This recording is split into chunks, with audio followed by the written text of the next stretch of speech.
භගවතු වරහතු සම්මා සම්බුද්දස්සේ නමෝ තස්ස භගවතු වරහතු සම්මා සම්බුද්දස්සේ වාසනාවන්ත සත්පුරුෂ පින්වතුනි අදත් මේ සිකුරාදා දිනේදී ඔබ කවුරුත් මේ සම්බන්ධ වෙන්නේ මේ උතුම් වූ භාවනාමය වැඩසටහනටයි සම්බන්ධ වෙන්නේ. ඒක නිසා බුදුරජාණන් වහන්සේ අපිට පෙන්නලා දෙන්නේ මේ මාර්ගයේ නිතර නිතර වඩන්නට කියලා. අපි මොනතරම් මනතරම් දැනගෙන හිටියත් වැඩක් නැහැ පින්නතුනි. මේ මාර්ගය අපි ගමන් කරන්නේ නැත්නම්. ඒක නිසා බුදුහාමුදුරුවෝ පෙන්නලා දෙන්නේ මේ මාර්ගයේ ගමන් කරන්න කියලා. මේ මාර්ගයේ ගමන් කරන අය බොහොම අනිවිරලයි. බණ අහන්නත් පුළුවන්. ඒ වගේම සීල් සමාදන් වෙන්නත් පුළුවන්. හැබැයි මේ මාර්ගය අනුගමනය කරන එක තමයි අමාරු. ඒක නිසා අපේ ජීවිතේට බුදුරජාණන් වහන්සේ පෙන්වලා දුන්න දේශනා කළ මේ මාර්ගය එකතු කරගන්නට ඕනේ. ඒ මාර්ගය අපි ගමන් කරන්නට ඕනේ. මේ මාර්ගය අපි ගමන් කළොත් තමයි අපිට ප්‍රතිඵල ලබා ගන්න පුළුවන් වෙන්නේ. ඒක නිසා පින්නතුනි අපි හොඳට මතක තියාගන්න යුතු කාරණා තමයි අපි මේ తాවකාලික ලෝකයකට ඇවිල්ලා ඉන්නේ. හැබැයි අපි හිතනවා සදාකාලික ලෝකයක් මේක කියලා. එහෙම තමයි අපි හිතන්නේ අපේ හිතෙන්නේ. අපි කොච්චර බණ ඇහුවත් මොනතරම් ධර්මය අපි ප්‍රගුණ කරන්නට හැදුවත් අවසානයේ අපි වැඩෙන්නේ දෙන්න. අපි මේ මොහොතේ දැන් මේ පැය කමාරේ අපිට හිතෙනවා මේ ලෝකේ නිස්සාරයි නේද? මේ ලෝකය මේ විදිහයි නේද කියලා. හැබැයි ආයෙ මෙතනින් එළියට ගිය ගමන් මේ අකාලයේ අවසන් වන ගමන් නැවත අපි ප්‍රകൃති මේ ලෝකේ අපි වැඩ කරන්න ඕනේ. සම්මුති ලෝකයට අපි වැඩෙනවා. ඒ සම්මුති ලෝකයට අපි වැඩුණාම නැවතත් අපිට අර සංඥා වෙනවා. මොන සංඥාවද? නිත්‍ය සංඥා. සුඛ සංඥා, සුභ සංඥා. නිත්‍යයි සුඛයි සුභයි කියලා සංඥාවක් වෙනවා. ඒ සංඥා වෙන්නේ මොකද? ඒක හේින්න පින්නතුනි හේතුව තමයි. අපි වැඩිපුර කාලයක් දියුණු කරලා තියෙන්නේ. එහෙම නැත්නම් වැඩිපුර කාලයක් හිතලා තියෙන සංඥාව ගැන. ඒ කියන්නේ හිතලා තියෙන දේ නේ අපිට මතක් වෙන්නේ නිතර. අපි හැමදේම අනිත්‍යයි කියලා කියනවා. අනිත්‍යයි කියලා අපිට තේරෙනවත් ඒක කියනකොට අනේ මේ දේවල් අනිත්‍යයි නේද කියලා හිතෙනවා. හැබැයි මොනවා හරි අපි හිතමු Tamanගේ පවුලේ කෙනෙක් නැති වුණා. නැති වුණ ගමන් මොකද වෙන්නේ? සියල්ල අනිත්‍යයි කියුවොත් අනිත් පැත්ත පෙරලෙනවා. ඔන්න අනනවා. වැළපෙනවා. ශෝක කරනවා. හදවතට දැනෙනවා ඒක අපිට දුකක් වේදනාවක් දැනෙනවා. ඇයි අපි අඬන්නේ? අපි හොඳට හිතලා බලන්න ඇයි මම මේ අඬන්නේ? මරණයදී.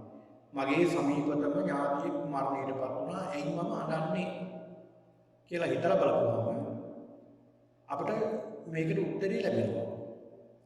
ඒකට උත්තරේ තමයි ඇයි අපි අඬන්නේ? අඬන හේතුව තමයි බැඳීමක් තියෙන නිසා.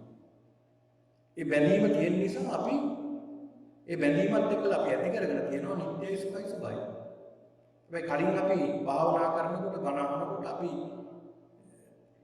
අහන්නේ සියල්ල අනිත්‍යයි. අපි එහෙමත් හිතනවා නේ සියල්ල අනිත්‍යයි නේද?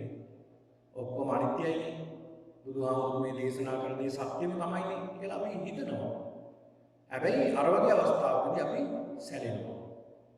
ඒකට හේතුව පින්නතුනේ සසරේ අපි දන්නේ කොතනින් පටන් ගත්තද කියලා. කොතනින් ආරම්භයක් වුණාද අපි කොතනින් පටන් ගත්තද කියලා අපි දන්නේ නැහැ මේ සසරේ. ඒ පටන් ගත්තේ කොහෙන්ද? එතන ඉඳලා මේ දක්වා. අනන්ත සසරේ අපි මේ තෘෂ්ණාව එකතු කරගෙන ඉන්නවා. නිත්‍යයි සුඛයි සුභයි කියන සංඥා එකතු කරගෙන ඉන්නවා. අන්නේ එකතු කරගෙන ඉවත් අපේ හිතේ තාම තියෙනවා. ඒවට තමයි කියන්නේ සංස්කාරය.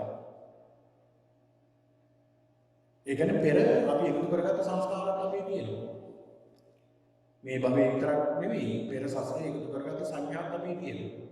ඒ සංඥා එක්කලා අපි හදාගෙන තියෙන මේක නිත්‍යයි සුඛයි සුභයි මේක දලව ගන්න එක අමාරුයි. ඒකයි බුදුහාමුදුරුවෝ පෙළදුනේ නිතර දෙන්න මේ මේ අනිත්‍ය සංඥා, අනත්ත් සංඥා, අසුභ සංඥා, ආදීනව සංඥා, පහාන සංඥා, විරාග සංඥා, නිරෝධ සංඥා, සබ්බලෝකී අනිවිද සංඥා, සබ්බ සංඛාරේසු අනිත්‍ය සංඥා. මේ සංඥා ටික දෙන්න. මේ ටික දෙනකොට එකපාරට මේ හිත ගන්නෙ නෑ.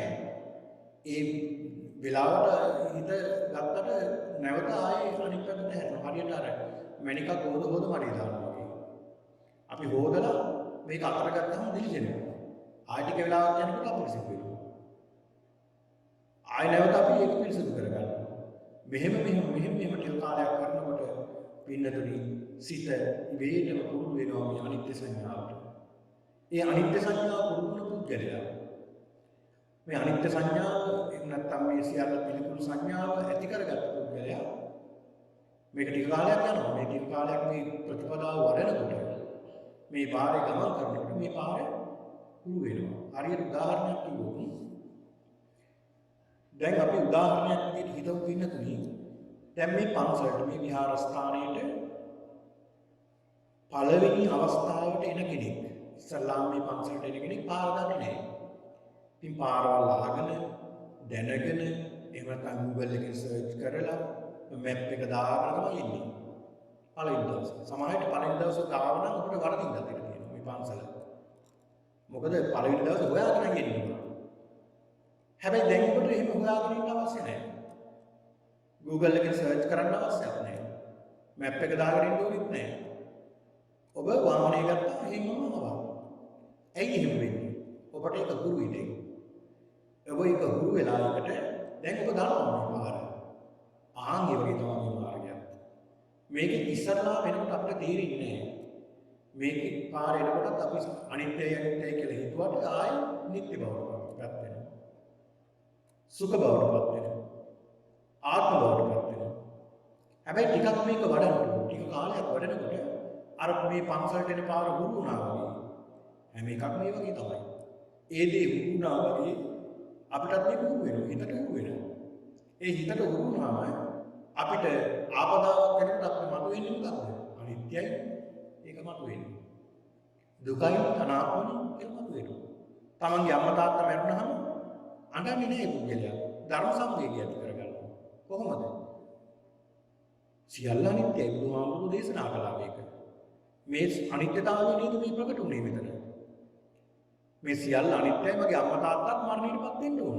මමත් මේ තත්ත්වෙටපත් වෙන්න ඕනේ. ඒක නිසා මේ තත්ත්වය තමයි සිද්ධ වුනේ. මේ ස්වභාවික දෙයක් මේ සිද්ධ වුනේ කියන එකයි අපි හිතට එනවා. එතකොට මේ පුද්ගලයා අඬන්නේ නැහැ, වැළපෙන්නේ නැහැ, දුක් වෙන්නේ නැහැ. මේ ස්වභාවික සංසිද්ධියක් නේද කියලා උ ධර්මයේ මෙනෙහි කරනවා. අන්න බලන්න.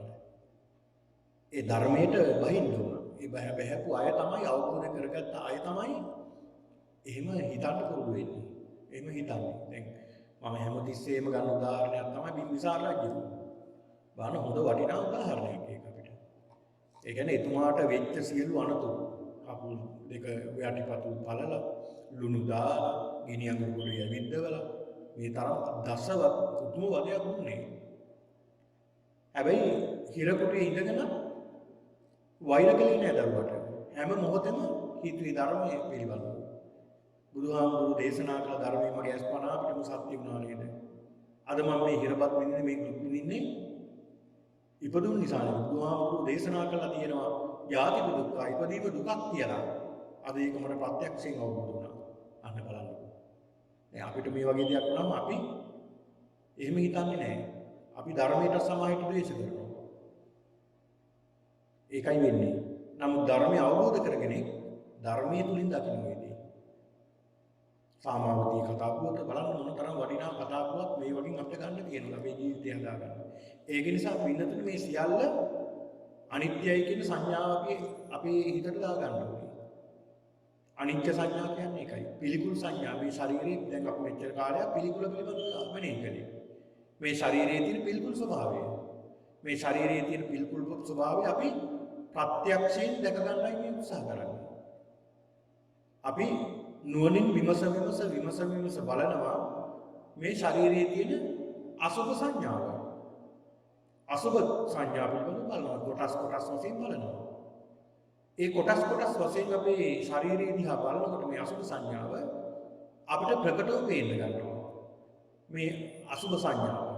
අපි යම් කිසි දෙයක් කරන්න ගියත් යම් කිසි විදියකට කටයුත්තක් සිදු කරන්න ගියත් සමාහිත අපිට මෙනෙහි වෙන්නේ මේ අසුබ සංඥාව.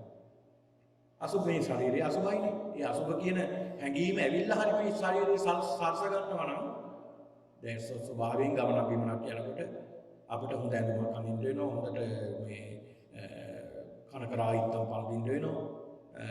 ඉතින් මේ වගේ දේවල් සිද්ධ කරන්න වෙනවා. හැබැයි මේවා සිද්ධ කරනකොට උනත් මේ සංඥාව ඇති කරගන්න. මම මේ ශරීරයේ අලංකාර කළාට මේ ශරීරයේ පිළිකුලක් නේ. පිළිකුල් නිසානේ මම මේ සරසන්නේ. පිළිකුල් නැත්නම් සරසන්න ඕනද? සරසන්න ඕනේ නැහැ. සෙන් පවුඩර් දාන්න ඕනද පිළිකුල් නැත්නම්? පිළිකුලක් නැත්නම් මේකෙන් සූදානම් වෙනවා නම් ශරීරයේ හොඳ වටිනා දෙයක් නම් ඒව දාන්න ඕනද? නැහැ. ඒව දාන්න ඕනේ නැහැ. අපි මේ ශරීරය සුවඳවත් කරන්නේ මොකක් හින්දාද? මේ ශරීරයේ ගඳ ගන්න හින්දා. ඒ ගඳ යන්න තමයි සුගන්ධයක් ඇති කරගන්නේ. අපි හිතමුකෝ අපි මොනවා හරි සුවඳ විලවුන් වර්ගයක් පාවිච්චි කළා කියලා. දැන් අපේ ගාව වෙනවා සුවඳක්. මේ සුවඳ එනකොට මේ සුවඳ කොහෙන්ද එන්නේ? ශරීරයෙන්ද ආලේපනය කරපු සුවඳ විලවුන් වල. ආලේපනය කරපු සුවඳ විලවුන් වල සුවඳ එන්නේ. ශරීරයේ සුවඳක් නෙමෙයි. එතකොට අපි අවබෝධ කරගන්න ඕනේ මේ ශරීරයේ ගඳ නිසා තමයි මම මේ ආලේපනය කරගන්නේ. මොකද ගඳ යන්නේ. බලන්න ඒ තරම් පිළිකුලක්. ඉතින් මෙන්න මේ සංඥාව විතර හිතන්න ඕනේ. ඔබ ගතේ, හිතේ, නිසින්නේ, සුත්තේ, ජාගෘතේ මේ කියන හැම මොහොතකම මේ පිළිකුල් සංඥාව අපි ඇති කරගන්න ඕනේ. සිහියෙන්. හොඳට සිහියෙන් අපි ඉන්නට ඕනේ පිළිකුල් සංඥාව ඇති කරගන්න.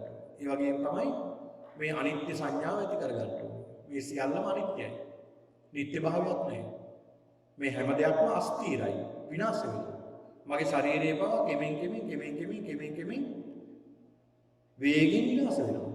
අනිත්‍ය ස්වභාවයට යනවා. ඒකයි අපි මෙනෙහි කරන්නේ. දැන් බලන්න ඔබ ගැන හිතලා අවුරුද්දකට කලින් හිටපු ඔබ නෙමෙයි දැන් ඉන්නේ. අවුරුදු දෙකකට කලින් හිටපු ඔබ නෙමෙයි ඉන්නේ. අවුරුදු 5කට 10කට 15කට කලින් හිටපු ඔබ නෙමෙයි දැන් ඉන්නේ. දැන් වෙනස් වෙලා. ඒ කාලේ තිබුණ ෆොටෝ එකකුයි දැන් ෆොටෝ එකකුයි සංසන්දනය කරලා බලන්න මොනතරම් වෙනසක්ද කියලා. මොනතරම් වෙනසක් ඇති වෙලාද? මොනතරම් වෙනස සමහරට අඳුර ගන්නත් බැහැ. Tamanට පුදුමයි මේ මම දින්නේ කියලා. ඒ කියන්නේ ඒ තරම් වේගින් වෙනස් වෙනවා. මේ අපිට පේන දේ. දැන් පේන දේ තමයි දැන් අපි මේ අධ්‍යයනය කරන්නේ මේ විමර්ශනය කරන්නේ. අපි ප්‍රගුණ කරන්නේ මේ පේන දේ මේ රූපේනේ.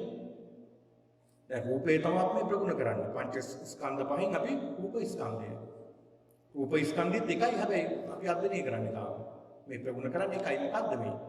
මේ ඇහැට පේන ශරීරයේ තමයි අපි මේ අධ්‍යයනය කරන්නේ. ඇස කන නාසය දිව ශරීරය ආදී මේ ශරීරය තමයි අපි තාම මේ මොකක්ද කියලා බලන්න. ඊට වඩා ටිකක් ගැඹුරට යනකොට අපිට හිතා ගන්න බෑ මේ නොපෙන්න දේවල් පව. දැන් නාම කොටස් අපි ඉස්සරහට දැන් මේ භාවනාවට ගන්නවා මේ අරමුණු විදියට මේ නාම කොටස් ගත්තාම පින්නතුනේ අපිට නොපෙන්න දෙයක් ඒ නාමය කියන්නේ. දැනෙන දෙයක්. ඒ දැනෙන දේ අනුව තමයි බලන්න වෙන්නේ. ඉතින් ඒවා හරි ගැඹුරු තැන්. ඒක නිසා මුලින්ම අපි දැන් මේ භාවනා කරන්නේ අපේ පේන රූපේ දිහා බලාගෙන. මේ රූපේ දිහා බලාගෙන තමයි තමන්ගේ රූපේ මෙහෙම නේද කියලා අපි අධ්‍යයනය කරන්නේ. මේ අධ්‍යයනය කරන්නේ තියෙන දෙයක් නේ, නැති දෙයක් නෙමෙයි. දැන් මේ ශරීරයට සිද්ධ වෙන දේ තමයි අපි අධ්‍යයනය කරන්නේ. අපි මෙනෙහි කරන්නේ. අපි ප්‍රගුණ කරන්නේ. දැන් මේකට සිද්ධ වෙන දේ තමයි සතහන් කළේ මේක. දැන් අපි දස අසුභේ වඩනකොට අපි අධ්‍යයනය කළේ ඒකයි. ජීවත් වෙලා ඉන්නකොටත් එහෙමයි. දැන් ජීවත් වෙලා ඉන්නකොට ටික ටික අපි වයසට යනවා. ටික ටික ආයු පරිපාක. ආයුෂ පිරිහෙනවා. ඊළඟට ඇස පේන්නේ නැතුව යනවා. දැන් ඇහැ පේන්නේ නැතුව නිසා කන්නඩි දානවා. කන්නඩියක් දාලා ටික කල් යනකොට ඒ කන්නඩිය පේන්නේ නැහැ. ඊට පස්සේ මොකද වෙන්නේ? පත්තරයක් කියව ගන්න මොකුත් බෑ ඇස් පේන්නේ නැහැ. ටිකක් කල් යනකොට හොඳට ඇහුනකම් ඇහෙන්නේ නැතුව යනවා. ගඳ සුවඳ දැනෙන්නේ නැතුව යනවා. රස ගුණ දැනෙන්නේ නැතුව යනවා. හොඳට අතපය ක්‍රියාත්මක වුණා. හැබැයි මොකද වෙලා තියෙන්නේ? ටික කල් යනකොට වයසට යනකොට ඕන් අතපය හයියහක් තියෙනවා කියනවා. කොන්ද කුඩු ගහිනවා. අඟ රැලි වැටෙනවා. මේක තමයි ස්වභාවීය ස්වરૂපය. ඉතින් මේක නවත්තන්න පුළුවන්ද? කිසිම ජගතෙක් නෑ නවත්තන්න. දැන් සමහරවල් හිතනවා මේවා ඉතින් නවත්ත ගන්න පුළුවන්. බෙහෙත් තියෙනවා දැන් ඉන්ජෙක්ෂන් තියෙනවා ඒවා ගහලා වයසට යෑමේ පෙනුම නවත්ත ගන්න පුළුවන් කියලා. ඒවත් තාවකාලිකනේ. අවුරුදු 5ක් 10ක් ඕනනම් ඇදගෙන යයි මේක ඔය ඉන්ජෙක්ෂන් ගහලා. එක එක ක්‍රීම් වර්ග ගහලා ඉන්ජෙක්ෂන් ගහලා විවිධ දේවල් කරලා අවුරුදු 5ක් 10ක් ඇදගෙන යයි. හැබැයි ඒක පිළිහෙන්න ගත්තම අරට වඩා අපේකින් පිළිහෙන්න ගන්නවා. ඒකයි පින්නතුනේ. ඒක නිසා අපි හොඳට මතක තියාගන්න ඕන දෙයක් තමයි අපේ මේ ශරීරයේ තියෙන සත්‍ය ස්වභාවය, ශරීරයේ තියෙන නියම ස්වභාවය, සත්‍ය ස්වභාවය අපි දැක ගන්නට ඕනේ. ඒ දැක ගන්නට තමයි අපි මේ භාවනා කරන්නේ. මේ පිළිකුල් භාවනාව අපි සිද්ධ කරන්නේ. ඒක නිසා නිතර මේ හිතන්න අපි මේ ජීවිතේ අනිත්‍ය ස්වභාවයෙන් යුක්තයි. අපි අපේ ජීවිත අනිත්‍ය ස්වභාවයෙන් යුක්තයි. අනිත්‍යම තමයි, මේ සියල්ලම අනිත්‍යයි. මේ සියල්ලම අනිත්‍ය ස්වභාවයෙන්ම යුක්තමයි කියලා මේ සංඥාව ඇති කරගන්න. ඊළඟට මේ ශරීරයේ පිළිකුල් ස්වභාවයෙන් යුක්තමයි කියලා සංඥාවක් ඇති කරගන්න. නිතරම මෙනෙහි කරන්න පිළිකුලක්. නිතරම මෙනෙහි කරන්න පිළිකුලක්. පිළිකුල් ස්වභාවයමයි කියලා මෙනෙහි කරන්න. අඩුම තරමේ පින්නතුනි ඔබට පුළුවන් කෑම කන ටිකටවත් ඔබට මෙනෙහි කරන්න මේ ශරීරයේ මේ පිළිකුල් ස්වභාවය. ඒකට කියනවා ආහාරයේ පටික්කුල සංඥාව. ආහාරයේ පිළිකුල් සංඥාව ඇති කරගන්න. ඒ කියන්නේ ආහාර ගන්නකොට ආහාර මුඛයට ඇතුල් කරපු තැන ඉඳලා කොහොමද ක්‍රියාත්මක වෙන්නේ? ඒකත් පිළිකුලක් නේ. ඒකත් පිළිකුලක්. ආහාර මුඛයේ ඇතුළට ගියාම එතන ඉඳලා කෙලත් එක්කලා මිශ්‍ර වෙලා ඒකත් හරි පිළිකුල් විදියට සිද්ධ වෙන්නේ. ආහාරයේ පටික්කුල සංඥාව. පටික්කුල මනසිකාරය මෙනෙහි කරන්න පුළුවන්. ඉතින් ඒක නිසා අපි නිතර මෙනෙහි කරන්නට ඕනේ මේ කියන අනිත්‍ය ස්වභාවය, අනිත්‍ය ස්වરૂපය.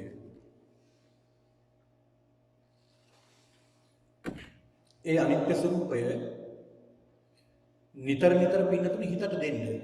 හිතට දෙනකොට ඒ කියන්නේ ඔබ ඉඳගෙන භාවනා කරන මොහොතේ විතරක් අවශ්‍ය නැහැ. ඔබ වැඩ කරන යම් කිසි කටයුත්තක නිරත වෙන හැම මොහොතකම ඒ සෑම මොහොතකම ඔබ දෙන්න මේ අනිත්‍ය ස්වභාවය, පිළිකුල් ස්වභාවය දෙන්න.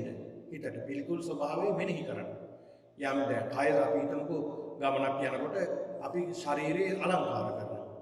හොඳට ලස්සනට කොණ්ඩේ පීරලා ඊළාට මේ ශරීරය අලංකාර කරලා මේවා කරනකොට උනත් ඔබට සංඥාවක් ඇති කරගන්න පුළුවන්. මේක මෙනෙහි කරන්න පුළුවන්. දැන් මම මගේ කය සරසනවා. මේක පිළිකුලක්. පිළිකුල් නිසා තමයි මම මේ සරසන්නේ. මේක මේ ගඳ යන්න මේ පිළිකුල් ස්වභාවය මැකලා යන්න මම මේ සරසන්නේ කියන සංඥාවක් ඇති කරගන්න.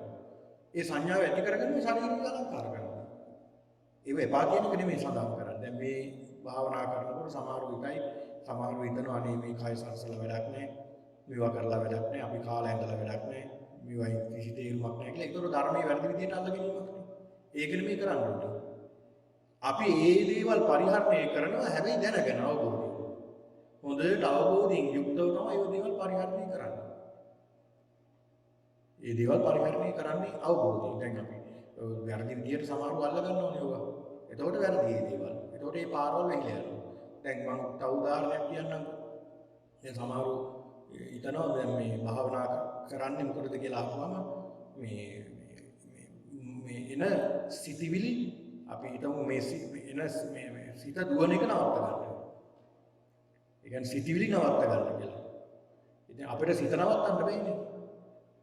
සිත නවත්තන්න බෑ.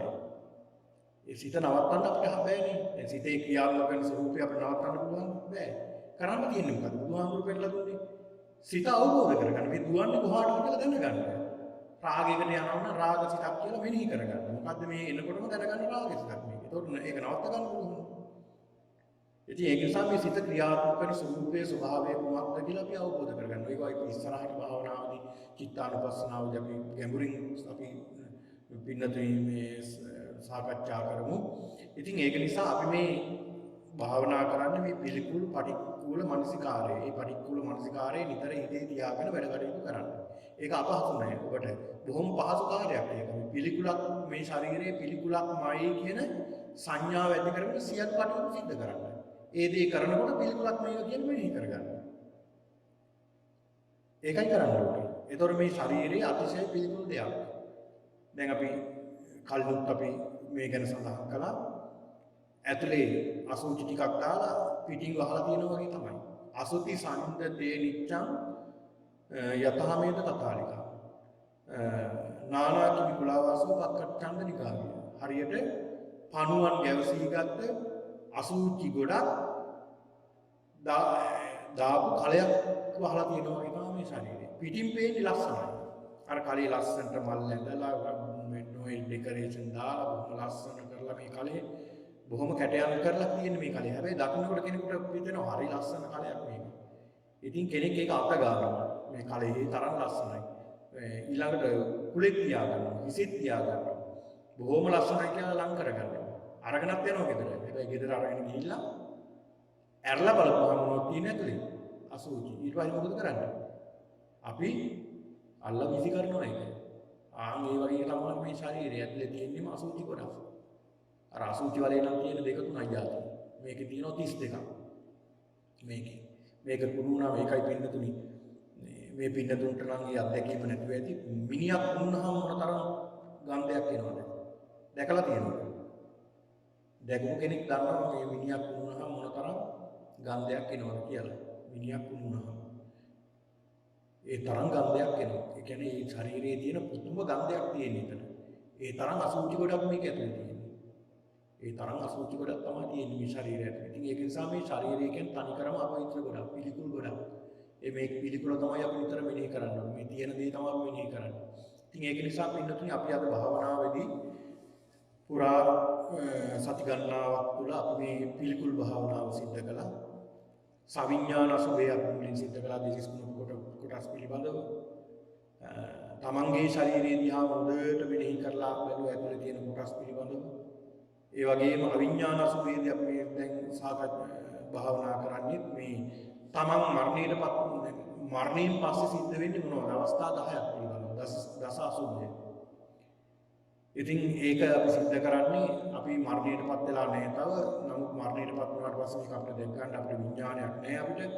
ඒක නිසා අපි මරණයට පෙර ආතුව අපි තවත් කෙනෙක්ගේ මృత ශරීරයක් දිහා බලලා ඒ පිළිබඳව අපි මෙනෙහි කරනවා. ඒ මෙනෙහි කරලා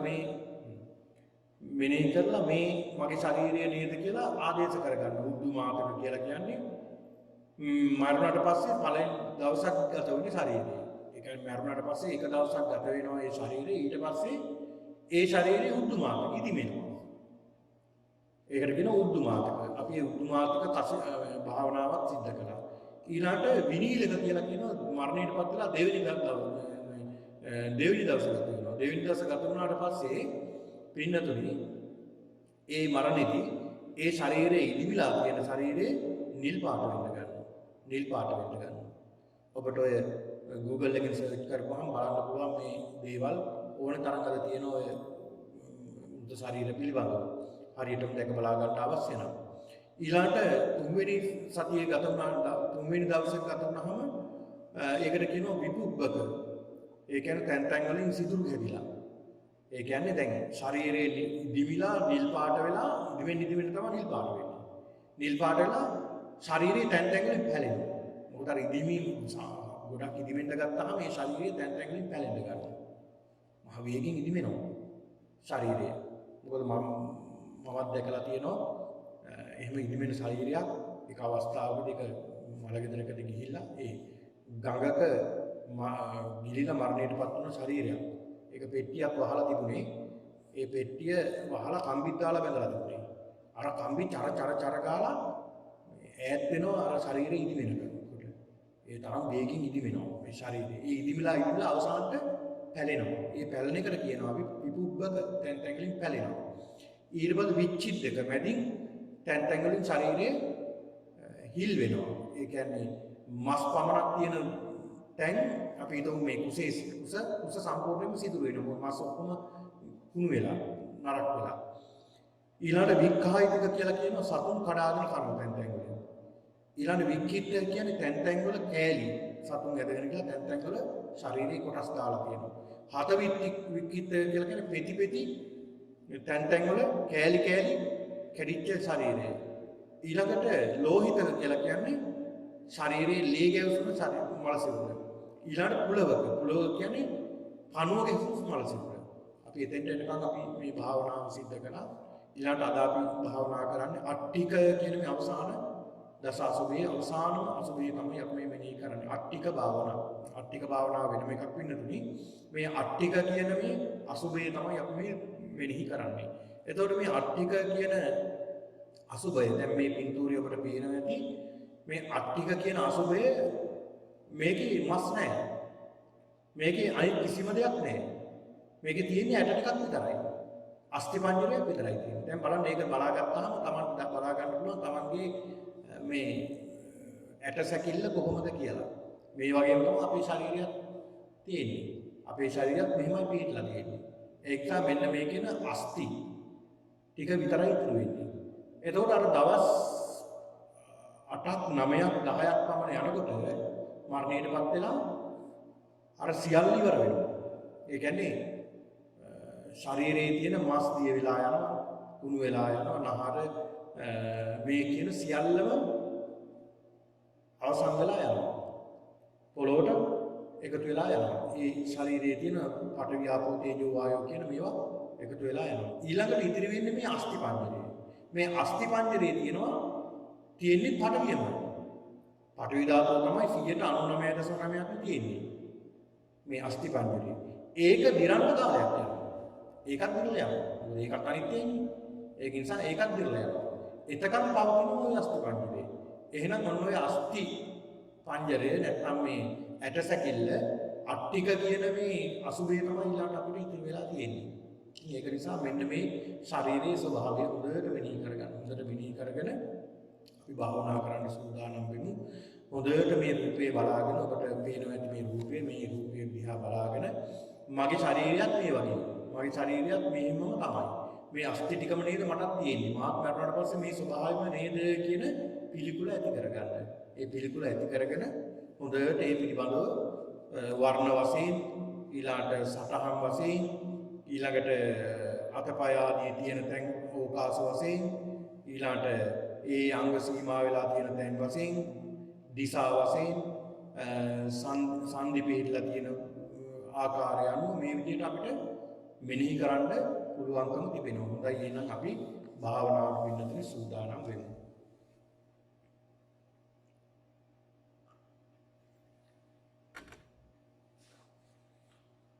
හොඳයි එහෙනම් සියලු දෙනාම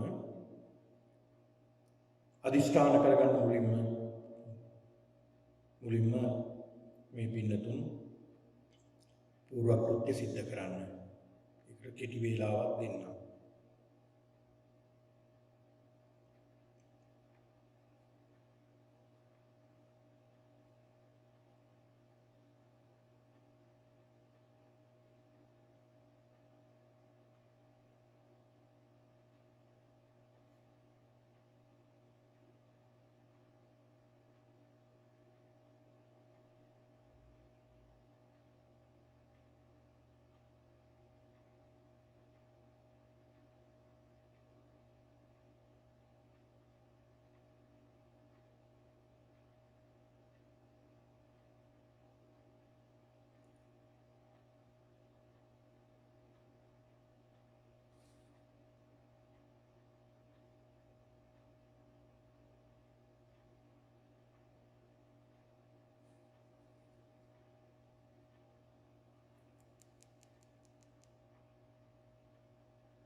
හොඳයි පින්නතුනි පහසු විදියට වාඩි වෙන්න. ඔබේ කය පහසු විදියට තියාගන්න පුළුවන් විදියට අපි විනාඩි 35ක් 40ක් 25ක් භාවනා කරන නිසා ඒ කාල පරිච්ඡේදයේ ඉන්න පුළුවන් විදියට තමන්ගේ ඉරියව්ව හදාගන්න. ඔබ කුමන ඉරියව්වකින් කියක් කමන්නේ කොන්ද ඍජුව තබාගෙන හිසත් ඍජුව තබා ගන්න. හේතු වෙන්නේ නැතුව.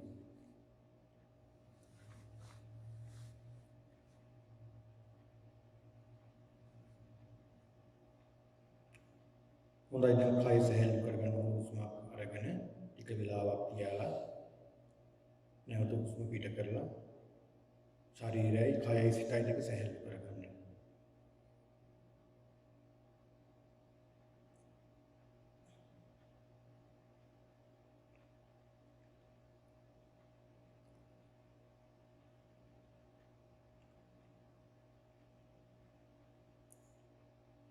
ඊළඟට සියලුම සිතවිලි වලින් ඔබේ හිත නිදහස් කරගන්න. හිත හිස් කරගන්න.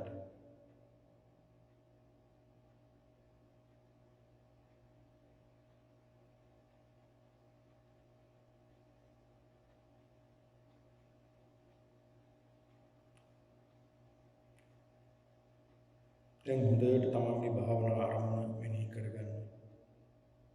ඔබට මේ රූපය පෙන්වලා දීලා තියෙනවා. රූපය බලන්නත් පුළුවන්. ඔබට කැමති ආකාරයෙන් මේ සිතිවිල්ල එහෙම නැත්නම් මේ භාවනා ආරම්භ ප්‍රකට කරගන්න. මේ රූපේ දිහා බලාගෙන ඔබ භාවනා කරන්න පුළුවන්. එහෙම නැත්නම් මේ රූපේ දිහා බලාගෙන දැස් වහගත්තාම තමන්ගේ හිතට මෙනෙහි කරගන්නත් පුළුවන්. ඒ කැමති විදිහට තමන්ට දැනෙන විදිහට භාවනා කරන්න සූදානම් වෙන්න. හොඳට මේ භාවනා ආරම්භ හිතට ගන්න.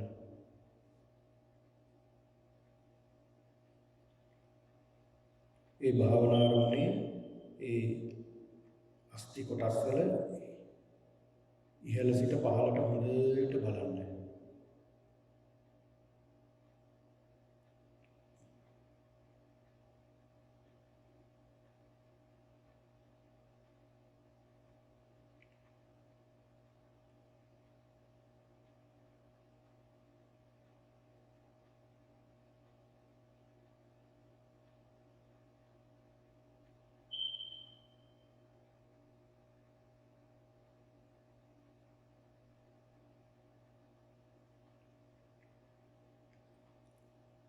දැන් නැවතත් පහළ සිට ඉහළට හොඳට බලන්න.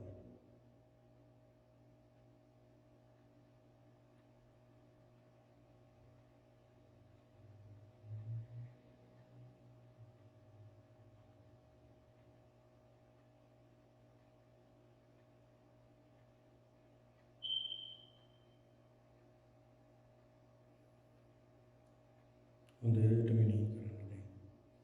දැන් මගේ ශරීරය, මගේ අස්ථි පංජරය මේ විදියටමයි මේ පිළිකුලමයි තිබෙන්නේ. මේ ඉදිරියේ තිබෙන ඇටසැකිල්ල අසාරයි, අසුභයි, පිළිකුලයි, දුර්වර්ණයි, දුර්ගන්ධයි, අනිත්‍යයි, දුකයි,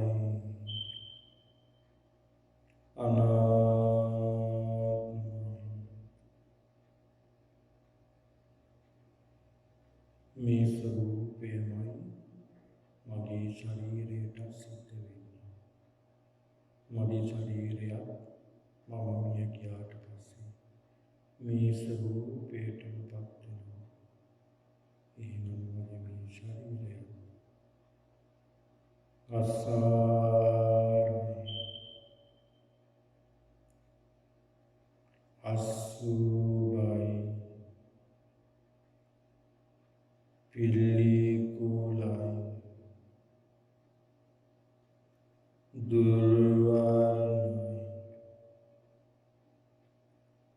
දුර්ගන්ධයි, අනිත්‍යයි, දුකයි, අනාත්මයි.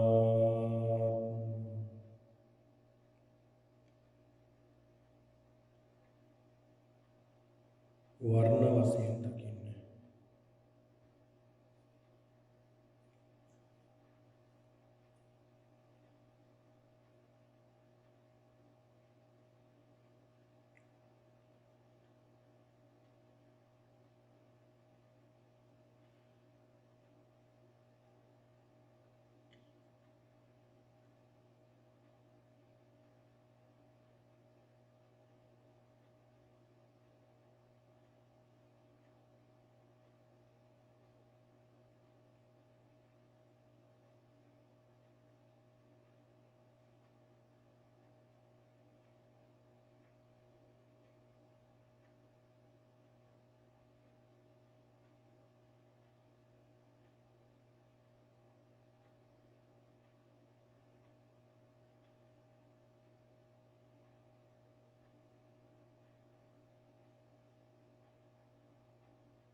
अधिष्ठान करगන්න සමාධිය බැසයත්වා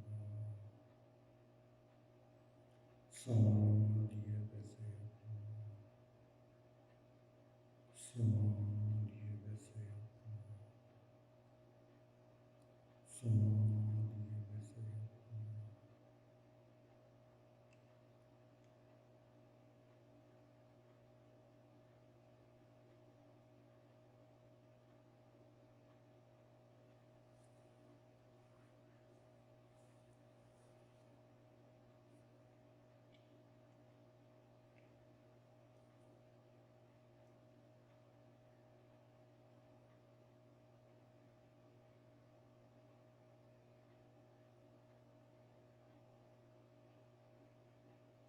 භාවනාවට මොනින් හිත නිදහස් කරගෙන හිත නිදහස් කරගන්න.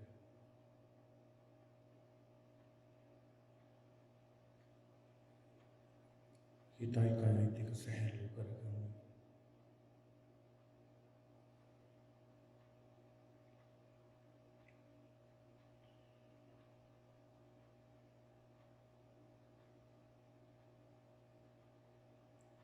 හිමීට දැසු කරගන්න.